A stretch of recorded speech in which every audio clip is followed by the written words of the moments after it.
ಯಾವ ಶಬ್ದದ ಎಲ್ಲ ಮುಖದ ಅರ್ಥವು ಒಬ್ಬನಲ್ಲಿ ಗಟ್ಟಿಯಾಗಿ ನಿಲ್ಲುತ್ತೋ ಅದು ಪರಮಾರ್ಥ, ಅದು ಭಗವಂತ. ಅಗ್ನಿ ಶಬ್ದದ ಎಲ್ಲ ಮುಖದ ಅರ್ಥ ಒಬ್ಬನಲ್ಲಿದೆ. ಅಗ್ನಿ ಅಂತ ಬೆಂಕಿ ಅಂತ ಕರೆದಾಗ ಕೆಲವು ಅರ್ಥ ಅವನಲ್ಲಿದೆ. ಅಗ್ರಣೀತ್ವಾತ್ ಅಗ್ನಿನಾಮ ಅಂತಿದೆ. ಆದರೆ ಅಗ್ರಣೀತ್ವ ಅಗ್ನಿಯಲ್ಲಿಲ್ಲ. ಯಾಕೆ? ವಾಸುದೇವ ವಾ ಇದಮಗ್ರ ಆಸೀತ್, ನಾರಾಯಣೋ ವಾ ಇದಮಗ್ರ ಆಸೀತ್, ನಾ ಸದಾಸೀತ್, ನೋ ಸದಾಸೀತ್, ಸದಾಸೀತ್ ಅನ್ನುವ ಮಾತುಗಳಲ್ಲಿ ಎಲ್ಲದಕ್ಕಿಂತ ಅಗ್ರದಲ್ಲಿದ್ದನು. ಅಗ್ರಣೀಹಿ ಗ್ರಾಮಣೀ ಶ್ರೀಮಾನ್. ಅಗ್ರಣೀಹಿ ಅನ್ನುವ ಶಬ್ದ ಅದು ಭಗವಂತನಿಗೆ ಮಾತ್ರ ಹೊಂದುವಂಥದ್ದು. ನ ಬ್ರಹ್ಮ ನ ಚ ಶಂಕರ, ವೇದದ ಮಾತೆ. ಅದರಿಂದಾಗಿ ಅಂತಹ ಸಂಗತಿಗಳನ್ನು ಅವನಲ್ಲಿ ಅಗ್ನಿ ಶಬ್ದದ ಪೂರ್ಣ ಅರ್ಥ. ನೀವು ಅಗ್ನಿ ಶಬ್ದಕ್ಕೆ ಎಷ್ಟು ವ್ಯುತ್ಪತ್ತಿಗಳನ್ನು ನಿರ್ವಚನದ ಬಗ್ಗೆ ಒಂದು ದೊಡ್ಡ ಅಧ್ಯಾಯ ಇದೆ, ಬಹಳ ಸ್ವಾರಸ್ಯಕರವಾದ ಸಂಗತಿ. ಅದರ ಎಲ್ಲ ಸಾರವನ್ನು ಅಲ್ಲಲ್ಲಿ ಮಧ್ಯ ಮಧ್ಯದಲ್ಲಿ ಸೇರಿತು ಅಂತ ಹೇಳ್ತಾ ಇದ್ದೇನೆ. ಶಿಕ್ಷಾ, ವ್ಯಾಕರಣ, ನಿರುಕ್ತ, ಛಂದಸ್ಸು, ಜ್ಯೋತಿಷಗಳ 6 ವೇದಾಂಗಗಳ ಸಮಗ್ರ ಒಂದು ಪರಿಚಯಾತ್ಮಕವಾದ ಮಾತಾಗಿ ಈ ಅಧ್ಯಾಯಗಳು ಇಲ್ಲಿ ಪ್ರಕಟಗೊಂಡದ್ದಿದೆ. ನಿರ್ವಚನದ ಶಾಸ್ತ್ರ ಬಹಳ ಮುಖ್ಯವಾದದ್ದು. ಯಾಕೆ ಬೇಕು ಅಂದರೆ, ಕೇವಲ ನಮಗೆ ಲೆಕ್ಸಿಕಲ್ ಮೀನಿಂಗ್ ಇಟ್ಟುಕೊಂಡು ಎಷ್ಟೋ ಸಂಗತಿಗಳನ್ನು ನಾವು ಅರ್ಥ ಮಾಡಲಿಕ್ಕೆ ಹೋಗಿ ಅನರ್ಥಕ್ಕೀಡಾದದ್ದು ಇದ್ದೇ ಇದೆ. ಇದು ಈ ದೇಶದ ಸಂಸ್ಕೃತಿಯನ್ನು ಅರ್ಥೈಸಿಕೊಳ್ಳಿಕ್ಕೋಸ್ಕರ ಬಂದ ವಿದೇಶಿಯರ 99 ಜನರ ದುಸ್ಥಿತಿ ಇದೆ. ಅವರು ನಮ್ಮ ಇತಿಹಾಸವನ್ನು ಅರ್ಥೈಸುವ ಒಳ್ಳೆಯ ಪ್ರಯತ್ನವೇ, ತಿಳಿಯಬೇಕು ಅಂತ ಬಂದವರು ಕೆಲವರು ಇದ್ದಾರು, ನಾನು ಇಲ್ಲ ಅಂತ ಹೇಳಲ್ಲ. ಆದರೆ ಪ್ರಯತ್ನದಲ್ಲೂ ಒಂದು ಗುರೂಪಸಕ್ತಿ ಇಲ್ಲದೆ ಹೋದರೆ, ತಮ್ಮಲ್ಲಿರುವ ಬುದ್ಧಿವಂತಿಕೆಯಿಂದಲೇ ಗ್ರಹಿಸ್ತೇವೆ ಅಂತ ಹೋದರೆ ಅದರಿಂದ ಆಗುವ ಅನರ್ಥವೇ ಜಾಸ್ತಿ ಅನ್ನೋದಕ್ಕೆ ಬೇಕಾದಷ್ಟು ದೃಷ್ಟಾಂತ ಇದೆ. ಹಾಗಾಗಿ ಧರ್ಮ ಅಂದರೆ ರಿಲಿಜನ್ ಅಲ್ಲ, ಜಾತಿ ಅಂದರೆ ಕಾಸ್ಟ್ ಅಲ್ಲ, ಅಥವಾ ನೀವು ಮಂತ್ರಾಕ್ಷತೆ ಅಂದರೆ ಸೇಕ್ರೆಡ್ ರೈಸ್ ಅಲ್ಲ. ನೀವು ಇದು ಯಾವ ಶಬ್ದವನ್ನು ಅದರ ಧರ್ಮ ಅನ್ನೋದಕ್ಕೆ ಧರ್ಮ ಶಬ್ದವೇ ಪ್ರಯೋಗ ಮಾಡಿ, ಯೋಗ ಶಬ್ದಕ್ಕೆ ಯೋಗವನ್ನೇ ಪ್ರಯೋಗ ಮಾಡಿ, ಮಂತ್ರಾಕ್ಷತೆ ಅಂದರೆ ಮಂತ್ರಾಕ್ಷತೆ ಅಂತ ಪ್ರಯೋಗ ಮಾಡಿ. ಅದೇ ಖಂಡಿತ ಇಂಗ್ಲೀಷ್ನಲ್ಲಿ ಶಬ್ದ ಹುಡುಕ್ಲಿಕ್ಕೆ ಹೋಗಬೇಡಿ.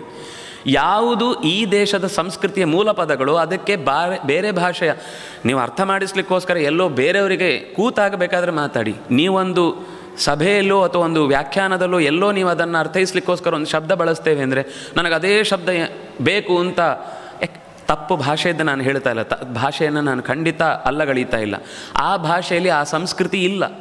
ಆ ಭಾಷೆ ಎಲ್ಲಿ ಬಂತೋ ಅಲ್ಲಿ ಅಂಥದ್ದವ್ರಿಗೆ ಗೊತ್ತಿಲ್ಲ. ಅದರಿಂದಾಗಿ ಅಂತಹ ಸಂಸ್ಕೃತಿಯನ್ನು ನಾವು ನಿರೀಕ್ಷೆ ಮಾಡುವುದೇ ತಪ್ಪಲ್ಲಿ. ಅದರಿಂದಾಗಿ ನಮಗೇನಾಗುತ್ತೆ ಎಂದು ಇವತ್ತು ಪ್ರೀಸ್ಟ್, ಇಲ್ಲಿ ಪುರೋಹಿತರು. ಆ ಪ್ರೀಸ್ಟಿನ ಸ್ವರೂಪವೇ ಬೇರೆ, ಇಲ್ಲಿರುವ ಪುರೋಹಿತರ ಶಬ್ದವೇ ಬೇರೆ. ಅಲ್ಲಿರುವ ಒಬ್ಬ ಕಿಂಗೇ ಬೇರೆ, ಇಲ್ಲಿರುವ ರಾಜನೇ ಬೇರೆ. ಅಲ್ಲಿರುವ ನೃಪ, ಇಲ್ಲಿರುವ ಒಬ್ಬ ಅಧಿಕಾರಿಯೇ ಬೇರೆ, ಅಲ್ಲಿರುವ ಒಬ್ಬ ನಾವು ನಿರ್ವಾಹಕ ಅಂತ ಅವರಲ್ಲಿ ಏನು ಶಬ್ದ ಕೇಳ್ತೋ ಅದಕ್ಕೆ ಆ ಪೂರ್ಣ ಅರ್ಥವನ್ನು ಆ ಶಬ್ದ ಕೊಡುವುದೇ ಇಲ್ಲ.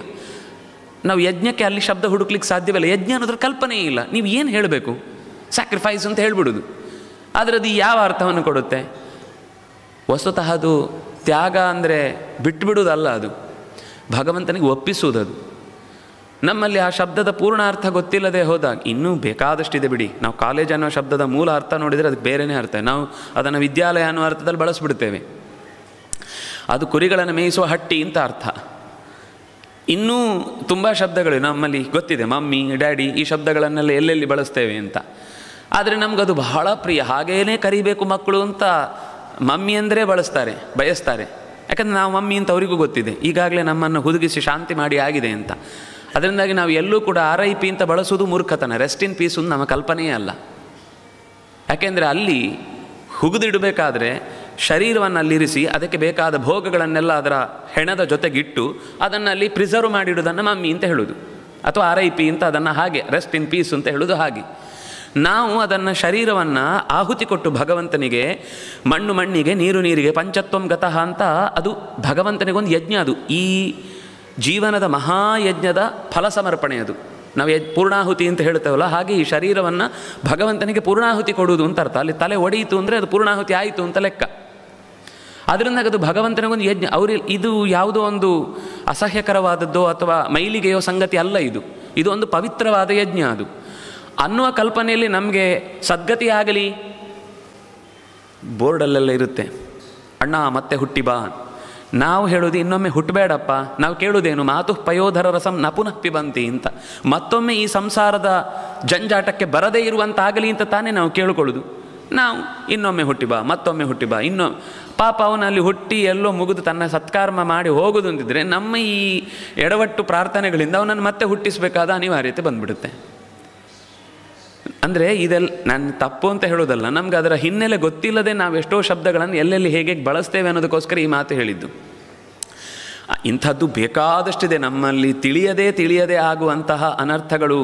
ಈ ನಿರ್ವಚನದ ಶಾಸ್ತ್ರದ ಪ್ರಯೋಜನ ಏನು ಅಂದರೆ, ನಾವು ಯಾವುದೇ ಶಬ್ದವನ್ನು ಬಳಸುವಾಗ ಅದು ಎಲ್ಲಿ ಬಳಸಬೇಕು ಅಂತ ಗೊತ್ತಿದ್ದು ಬಳಸಿದರೆ ಅದು ತಪ್ಪಾಗೋದಿಲ್ಲ. ನಾಮ ಶಬ್ದದ ಹಾಗೆಯೇ ಇದು ಕೂಡ. ಅದರಿಂದಾಗಿ ನಾಮ ಶಬ್ದವೇ ನೇಮ ಆಯಿತು. ನಮಗೆ ನೇಮ್ ಶಬ್ದಕ್ಕೆ ಇಷ್ಟ ಬರುತ್ತೆ, ಆದರೆ ಅದರ ಶಬ್ದದ ನಿರ್ವಚನ ಏನು ನಮಗೆ ಕೇಳಬೇಕಾದ ಅಗತ್ಯ ಬರುವುದಿಲ್ಲ.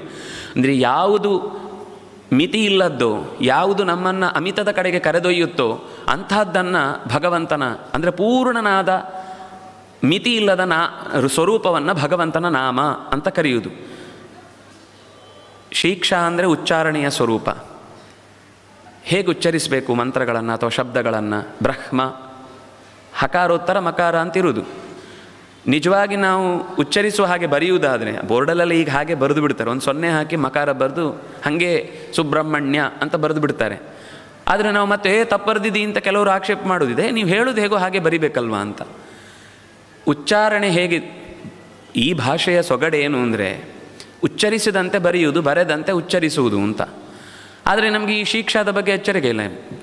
ಇದೊಂದಲ್ಲ, ಪ್ರಹ್ಲಾದ ಅಂತಲೇ ಹೇಳೋದು. ಎಷ್ಟು ತಿದ್ದಿದ್ರು ಪ್ರಹ್ಲಾದ ಅಂತ ಶಬ್ದ ಹೇಳಲಿಕ್ಕೆ ತಯಾರಿಲ್ಲ. ಅದು ದೇಹದ ಈ ಮಾತು ಮಂತ್ರಗಳಲ್ಲಿ ಬರುತ್ತದು. ನಮಗೆ ಎಷ್ಟೋ ಸರ್ತಿ ಮಂತ್ರ ಫಲಿಸುವುದಿಲ್ಲ ಅಂತ ಬೇಜಾರು ಮಾಡಿಕೊಂಡು ಆಮೇಲೆ ನಾವು ಎಲ್ಲ ವೇಸ್ಟು ಅಂತ ಅಂದ್ಕೊಳ್ಳೋದಕ್ಕೆ ಆಗುವ ದೋಷ ಏನು ನಾವು ಯೋಚನೆ ಮಾಡೋದಿಲ್ಲ. ದೋಷ ಏನಂದರೆ ಉಚ್ಚಾರಣೆಯಲ್ಲೂ ಅಷ್ಟೇ ಅದಕ್ಕೆ ಪ್ರಾಮುಖ್ಯ ಇದೆ. ಆ ಉಚ್ಚಾರಣೆಯ ಕ್ರಮದಲ್ಲೂ ಅಂಥದ್ದೇ ಒಂದು ಇಲ್ಲ. ಅಂದರೆ ಹಕಾರಕ್ಕೆ ನಂತರ ಮಕಾರ ಬರೆಯುವ ಉದ್ದೇಶ ಏನು? ಎಲ್ಲೂ ಅದನ್ನು ಬಳಸುವುದೇ ಇಲ್ಲ, ಅದು ಬರೆಯುವುದಕ್ಕೆ ಮಾತ್ರ. ಆದರೆ ಬರೆಯುವ ಅಗತ್ಯ ಏನು? ಅದನ್ನು ನಾನು ಪ್ರಾದೇಶಿಕವಾದ ಭಾಷೆಯಲ್ಲಿ ಅವರು ಬಳಸುವುದನ್ನು ನಾನು ತಪ್ಪು ಅಂತ ಹೇಳ್ತಾ ಇಲ್ಲ, ಅವರಲ್ಲಾಯಿತು. ಆದರೆ ಶಾಸ್ತ್ರದ ಎಚ್ಚರಿಕೆ ಇರಬೇಕಾದವರಾದರೂ ಇದನ್ನು ಸರಿಪಡಿಸಿಕೊಳ್ಬೇಕು ಅನ್ನೋದನ್ನು ಮಾತ್ರ ಹೇಳ್ತಾ ಇದ್ದೀನಿ. ಅದು ಪ್ರಾದೇಶಿಕ ಭಾಷೆಯ ಸೊಗಡು, ಆಯಿತು, ಅಲ್ಲಿ ಹೇಳಿ. ಆದರೆ ನೀವು ಬಳಸುವುದು ಇಲ್ಲಿ ಅಂತಾದಾಗ ಅದಕ್ಕೆ ಪ್ರಾದೇಶಿಕ ಭಾಷೆ ಅಂತ ಹೇಳಲಿಕ್ಕೂ ಆಗೋದಿಲ್ಲ. ಅಲ್ಲಿ ಪ್ರತ್ಯೇಕ ಬೊಮ್ಮ ಅಂತ ಶಬ್ದ ಇದೆ. ಇದು ನಮ್ಮ ಹಠವನ್ನು ಅಲ್ಲಿ ಸಾಧಿಸಲಿಕ್ಕೋಸ್ಕರ ಮಾಡುವ ಪ್ರಯತ್ನ ಆದೀತು ಹೊರತು ನಮ್ಮ ಸರಿಯಾದ ಶಬ್ದದ ಬಳಕೆ ಅಂತ ಬಂದಾಗ ಪ್ರಹ್ಲಾದನೇ ಶಬ್ದ, ಆಹ್ಲಾದನೇ ಶಬ್ದ, ವಹ್ನಿ, ಜಿಹ್ವಾ, ಜಿಹ್ಮ. ನಾವು ಕೆಲವು ಕಡೆಯಲ್ಲಿ ಸರಿ ನಾವು ಮಧ್ಯಾಹ್ನ, ಅದು ಮಧ್ಯಾಹ್ನ, ವನ್ನಿ, ತನ್ನಿ, ವನ್ನಿ ಎಲ್ಲ ಒಂದೇ ಆಯ್ತಲ್ವ. ಬರೆಯುವುದು ಯಾಕೆ ಬೇರೆ ಬೇರೆ? ಅಯ್ಯೋ ಅದೆಲ್ಲ ಹಿಂದಿನಿಂದ ಬಂದಿದೆ. ಹಾಗಾದರೆ ಏನು ಬರೆಯುವ ಉದ್ದೇಶ ಏನು? ಎಂದೂ ಅದನ್ನು ಉಚ್ಚರಿಸುವ ಕ್ರಮವೇ ಇಲ್ಲ ಅಂದಮೇಲೆ ಅದನ್ನು ಹಾಗೆ ಬರೆಯುವ ಉದ್ದೇಶ ಏನು? ಅದೆಲ್ಲ ಮಾತಾಡಬಾರ್ದು. ನಮ್ಮ ಪೂರ್ವಜರೆಲ್ಲ ಇದೇ ರೀತಿ ಹೇಳ್ಕೊಂಡು ಬಂದಿದ್ದಾರೆ. ಅಲ್ಲ, ಮರ ನೆಟ್ಟ ಮೇಲೆ ಅದೇ ಬೀಳಲಿಗೆ ಜೋತಾಡಬೇಕು ಅಂತ ಎಲ್ಲಿ ಹೇಳಿದ್ದಾರೆ? ತಿದ್ದಿಕೊಳ್ಳಬೇಕಾದ ಅವಶ್ಯಕತೆ ಇಲ್ಲ. ಇದನ್ನು ಈ ಮಂತ್ರಶಾಸ್ತ್ರ ಮತ್ತು ನಿರ್ವಚನ ಶಾಸ್ತ್ರಗಳು ಇಲ್ಲಿ ನಿರೂಪಣೆ ಮಾಡ್ತಾರೆ. ಇದು ಭರದ್ವಾಜರು ಮತ್ತು ಭೃಗುವಿನ ಸಂವಾದದಲ್ಲಿ ಅನೇಕ ಮೋಕ್ಷ ಧರ್ಮದ ಮಾತುಗಳು ಬಂದಿವೆ. ವಸ್ತುತಃ ಸೃಷ್ಟಿಯಲ್ಲಿ ಬಹಳ ಅಂಶಗಳನ್ನು ಹೇಳಲಿಕ್ಕಿದೆ. ಈ ಸತ್ವರಜಸ್ಸು ತಮಸ್ಸು ಅನ್ನೋ ಗುಣದ ಪ್ರಭಾವದ ಜೊತೆಗೆ ಮಣ್ಣು ನೀರು ಗಾಳಿ ಬೆಂಕಿ ಆಕಾಶ ಅನ್ನುವ ಭೂತಗಳ ಜೊತೆಗೆ ವಾಕ್ ಪಾಣಿ ಪಾದ ಪಾಯು ಉಪಸ್ಥ ಅನ್ನುವ ಕರ್ಮೇಂದ್ರಿಯಗಳು, ಕಣ್ಣು ಮೂಗು ಬಾಯಿ ನಾಲಿಗೆ ಚರ್ಮ ಅನ್ನುವಂತಹ ಜ್ಞಾನೇಂದ್ರಿಯಗಳು, ಇದಕ್ಕೆ ಸಂಬಂಧಪಟ್ಟಂತೆ ಶಬ್ದಸ್ಪರ್ಶ ರೂಪರಸ ಗಂಧಗಳು ಹೇಗೆ ಒಂದಕ್ಕೊಂದೊಂದು ಹೊಂದಿಕೊಂಡಿದ್ದಾವೆ.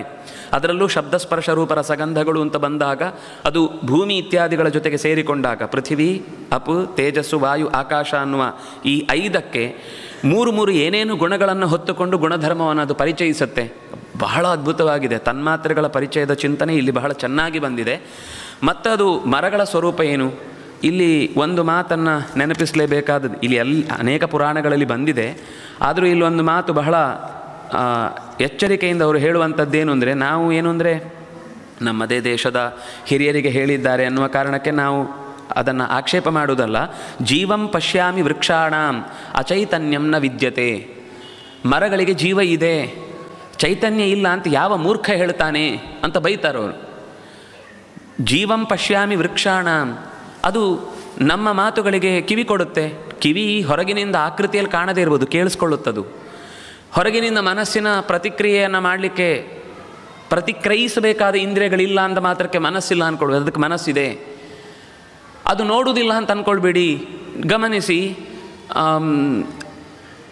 ನೀವು ಯಾವುದೋ ಬಳ್ಳಿಯನ್ನು ನಟ್ಟರೆ ಎಲ್ಲೋ ಮಧ್ಯದಲ್ಲಿದ್ದರೆ, ಒಂದು ಕಡ್ಡಿ ಎಲ್ಲೋ ಚೂರು ದೂರದಲ್ಲಿದ್ದರೆ, ಅದು ಹುಡ್ಕೊಂಡು ಬಂದ ಆ ಕಡ್ಡಿಗೆ ಇರುತ್ತೆ. ಯಾರು ಹೇಳಿದ್ರು ಅದಕ್ಕೆ ಅಲ್ಲಿದೆ ಅಂತ? ನಾವೀಗ ಸ್ವಲ್ಪ ಅಭ್ಯಾಸ ಮಾಡಿ ಆ ಬಳ್ಳಿಗೆ ಕಷ್ಟ ಆಗಬಾರ್ದು ಅದರ ಬುಡದಲ್ಲೇ ನೆಡ್ತೇವೆ. ನೀವು ನಟ್ಟ ಗಿಡ ಬಿಡಿ, ಎಲ್ಲೋ ಬೀದಿಯಲ್ಲಿ ಹೋಗುವಾಗ ಅನೇಕ ಬಳ್ಳಿಗಳು ಬೆಳೆದಿರ್ತವೆ, ಮರದಕ್ಕೆ ಹತ್ಕೊಂಡು ಓಡಾಡ್ತೇವೆ. ಮರ ಅಲ್ಲಿ ಅದು ಬುಡ ಎಲ್ಲೋ ಇರುತ್ತೆ, ಗಿಡ ಇನ್ನೊಂದು ಎತ್ತರದ ಗಿಡ ಇನ್ನೊಂದು ಕಡೆ ಇರುತ್ತೆ, ಅಲ್ಲಿಗೆ ಹೋಗಿ ಅದು ಹೋಗುತ್ತಲ್ವ. ನಾವು ಸ್ವಲ್ಪ ಪರೀಕ್ಷೆ ದೃಷ್ಟಿಯಿಂದ ಸಸ್ಯಗಳ ಚರ್ಯೆಯನ್ನು ಅರ್ಥ ಮಾಡಿಕೊಂಡ್ರೆ ಅವುಗಳಲ್ಲಿ ಸ್ಪಷ್ಟವಾಗಿ ಮನುಷ್ಯನ ಎಲ್ಲ ಥರದ ಪ್ರಕ್ರಿಯೆಗಳು ಇದೆ, ವ್ಯಕ್ತಪಡಿಸಬೇಕಾದ ಪೂರ್ಣಾಂಗಗಳು ಇಲ್ಲ. ಆದ್ದರಿಂದಾಗಿ ಪೂರ್ಣಾಂಗಗಳು ಕಮ್ಮಿ ಇರುವ ಪದಾರ್ಥಗಳನ್ನು ಅನಿವಾರ್ಯವಾಗಿ ಬದುಕಲೇಬೇಕು ಅನ್ನುವ ಕಾರಣಕ್ಕಾಗಿ ಮನುಷ್ಯ ತಿಂದಾಗ ಅದರ ಪಾಪ ದೊಡ್ಡದಲ್ಲ. ಯಾವುದ್ಯಾವುದರಲ್ಲಿ ಇಂದ್ರಿಯಗಳು ಹೆಚ್ಚುತ್ತಾ ಹೋಗ್ತಾವೋ ಅಷ್ಟಷ್ಟು ಹೆಚ್ಚು ಹೆಚ್ಚು ಪಾಪಗಳಾಗ್ತವೆ.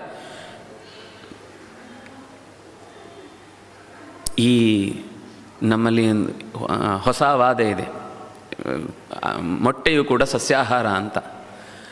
ಅದು ನಾಳೆ ಒಂದು ಜೀವವಾಗುವುದಂತೂ ಸತ್ಯ, ಅದಕ್ಕೊಂದು ಶರೀರ ಬಂದು ಅದರಲ್ಲಿ ಮೂಳೆ ಬೆಳೆಯುವುದು ಸತ್ಯ.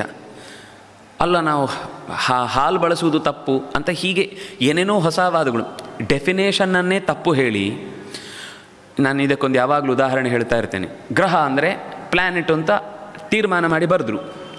ಆಮೇಲೆ ನೋಡ್ರಿ, ನಿಮ್ಮ ಸೂರ್ಯ ಚಂದ್ರ ಇವರೆಲ್ಲ ನೀವು ಗ್ರಹಗಳು ಅಂತ ಹೇಳೋದು, ಆದರೆ ನಮ್ಮ ಪ್ರಕಾರ ನೋಡಿ ನಕ್ಷತ್ರ ಅದು ಸ್ಟಾರ್, ಅದು ಚಂದ್ರ ಅನ್ನೋದು ಉಪಗ್ರಹ. ಅಲ್ಲ ರೀ, ಗ್ರಹ ಅನ್ನೋದಕ್ಕೆ ಪ್ಲ್ಯಾನೆಟ್ ಅಂತ ನಾವೆಲ್ಲಾದ್ರೂ ಅರ್ಥ ಹೇಳಿದ್ದೀವಾ? ನೀವೇ ಅರ್ಥ ಹೇಳಿ, ನಮ್ಮ ಹೆಸರನ್ನು ಕೇಳಿ ಅದಕ್ಕೊಂದು ಕೆಟ್ಟ ಅರ್ಥ ಹೇಳಿ. ಇಂಥ ಕೆಟ್ಟ ಅರ್ಥ ಇಟ್ಕೊಂಡಿದ್ದೀರಲ್ವ ಅಂತಂದರೆ, ನನ್ನ ಹೆಸರು ಕೇಳಿದ ಮೇಲೆ ನೀವು ನನ್ನ ಹತ್ರ ಕೇಳಬೇಕು ಅದಕ್ಕೇನು ಅರ್ಥ ಅಂತ. ಓಹೋ, ನೀನು ಕೃಷ್ಣನಿಗೆ ರಾಜನೋ? ನಾನು ಹೇಳಿದ್ನಾ ಕೃಷ್ಣನೇ ನನಗೆ ರಾಜ ಅನ್ನೋ ಎಚ್ಚರ ನನಗಿದೆ.